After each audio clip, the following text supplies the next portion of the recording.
상대방과 대화를 나눌 때 왠지 조금 불편한 느낌이 들었던 적이 있나요? 그와 내가 어쩌면 해로운 관계가 아닐지 의심스러웠던 때가 있나요? 대화 중 상대방이 자주 거짓말을 하거나 다른 사람을 비하하는 경우 그들은 품격이 낮은 사람일 가능성이 높습니다. 이 영상에서는 품격이 낮은 사람의 7가지 특징을 설명하여 여러분의 상황을 파악하는 데 도움을 드리고자 합니다. 이 영상은 건강한 관계를 유지하기 위해 해로운 관계의 징후를 인식하는 중요성을 설명합니다. 품격 낮은 사람의 특징은 무엇일까요? 비디오를 끝까지 시청해주세요. 그 전에 이 채널에 처음 오신 분이라면 구독 버튼을 눌러 인간의 생각과 행동의 과학적 원리에 대한 유용한 인사이트를 얻어보세요. 그럼 시작해볼까요? 타인을 빠르게 비판합니다. 자신의 능력에 대해 불안해하는 사람들은 종종 다른 사람을 비판하면서 자신이 더 나은 상태임을 느끼려고 합니다. 한 연구에서 나르시시즘 지수가 높고 자존감이 낮은 사람들은 다른 사람과 비교하며 비판하는 경향이 더 많은 것으로 나타났습니다. 다른 연구에서는 다른 사람의 성공에 위협을 느낀 사람들이 그 사람을 비하하고 비판하는 경향이 더 많다는 것이 나타났습니다. 누군가가 다른 사람을 너무 빠르게 판단하고 비판하는 것 같다면 그들은 자신의 불안감으로 고통받고 있을 수 있습니다. 그들의 감정이 어디서 온 것인지 이해하고 지지와 격려를 제공해 보세요.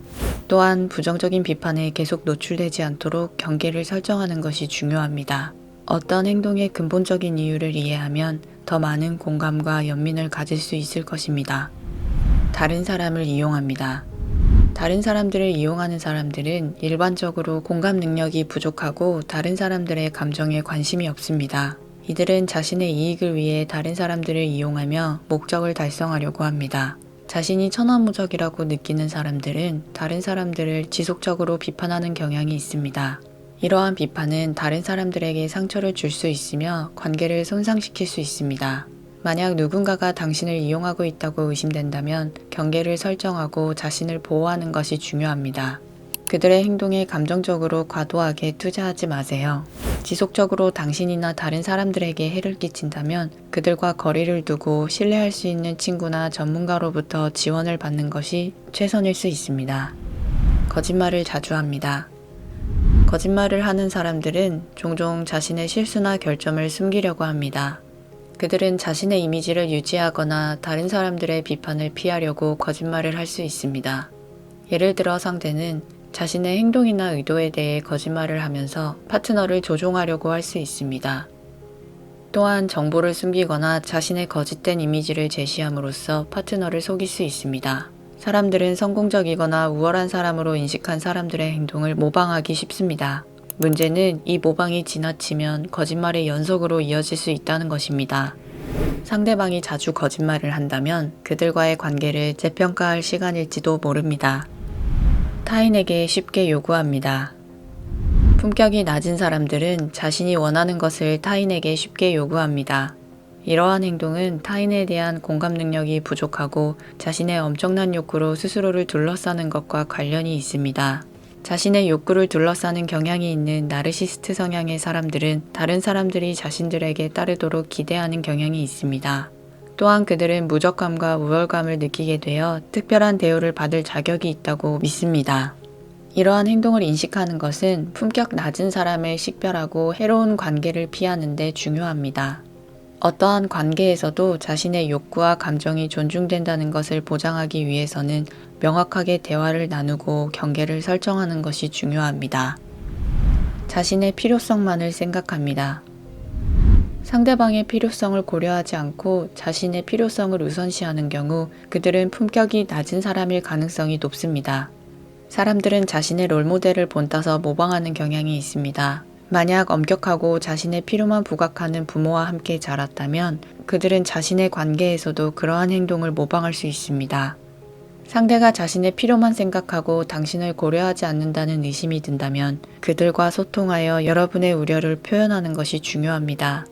여러분이 어떻게 느끼는지 표현하고 관계에 대한 기대를 솔직하게 이야기해 보세요. 타인의 노력을 인정하지 않습니다. 심리학에서는 감사가 건강한 관계를 구축하고 유지하는 데 중요한 요소로 간주됩니다. 무력감을 느끼는 사람들은 자신이 우월하다고 느끼기 때문에 다른 사람들을 비판하면서 그들의 노력을 인정하려 하지 않을 수 있습니다. 이들은 자신들이 언제나 옳다고 믿기 때문에 다른 사람들의 의견을 받아들이지 않거나 받아들이더라도 적극적으로 반박하고 거부할 가능성이 높습니다. 이러한 현상은 자신의 능력과 성취를 너무 과대평가하고 결점과 부족한 면을 인식하지 못하는 경우에 나타날 수 있습니다. 이 인식의 왜곡은 대화에서 갈등을 유발할 수 있으며 상대방과의 관계를 해칠 수도 있습니다. 피해자 의식이 있습니다. 피해자 의식이 있는 사람들은 지속적으로 자신들이 불리한 상황에 처해 있다고 믿습니다. 이러한 사고방식은 무력감과 정신건강 문제로 이어질 수 있습니다. 연구에 따르면 피해자 의식과 우울증, 불안장애 및 기타 정신건강 문제 사이에 상관관계가 있다는 것이 밝혀졌습니다. 피해자 의식은 때로는 자기충족적 예언을 초래할 수 있습니다. 즉, 사람들이 자신들이 불리하다고 생각하면 그에 따른 행동을 하게 되어 실제로 불리한 결과를 가져올 수 있게 되는 것입니다. 만일 상대가 이러한 의식에 사로잡혀 있다면 부정적인 영향을 인식하고 그러한 마음가짐을 바꾸는 방법에 대한 조언을 제공할 수 있습니다. 그들에게 자신의 상황을 바꿀 수 있는 힘이 있다는 것과 과거의 경험에 의해 정의되지 않는다는 것을 이해하도록 도와주세요. 공감을 가지고 부드러운 목소리로 접근하며 그들이 긍정적인 미래를 향해 행동을 취하도록 도울 수 있습니다. 이 영상에서 다룬 7가지 징후를 통해 주변 사람들의 품격에 대해 더 깊게 이해하게 되셨길 바랍니다. 모든 사람은 사랑과 존중을 받을 권리가 있습니다. 만일 영상의 내용이 당신의 현재 상황과 연관이 있다면 그 관계에 대해 다시 한번 생각해보는 기회가 되셨으면 좋겠습니다. 여러분의 삶에 긍정적인 변화와 성장이 계속될 수 있도록 항상 응원하겠습니다. 이 영상이 도움이 되셨다면 구독을 잊지 마시고 화면에 보이는 추천 동영상도 꼭 시청해주세요. 감사합니다.